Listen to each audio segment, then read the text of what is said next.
ఒక గ్రామంలో ఒక సాధారణ కుటుంబం ఉండేది. తండ్రి, తల్లి, ఇద్దరు చిన్నపిల్లలు.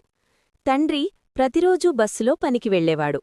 ఒకరోజు ఉదయం తండ్రి పనికి బయల్దేరుతున్నప్పుడు పిల్లవాడికి అకస్మాత్తుగా జ్వరం వచ్చింది.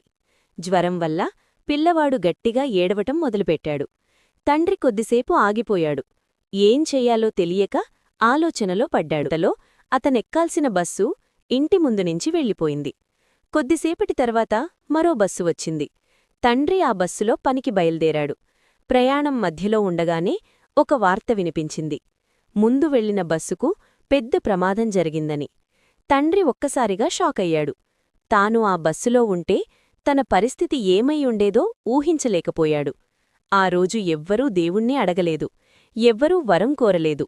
కాని పిల్లవాడికొచ్చిన ఒక చిన్న జ్వరం ఒక కుటుంబాన్ని పెద్ద ప్రమాదం నుంచి కాపాడింది. అప్పుడే తండ్రికి ఒక విషయం స్పష్టంగా అర్థమైంది. దేవుడు ఎప్పుడూ మన జీవితాల్లో పెద్ద అద్భుతాలు చూపాల్సిన అవసరం లేదు. కొన్నిసార్లు చిన్న కారణాల ద్వారానే పెద్ద ప్రమాదాలను తప్పిస్తాడు.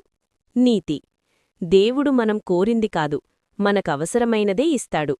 ఇలాంటి దేవుడికి దగ్గరయ్యే కథలు మరింత వినాలి అనుకుంటే లైక్ చేసి సబ్స్క్రైబ్ చేయండి.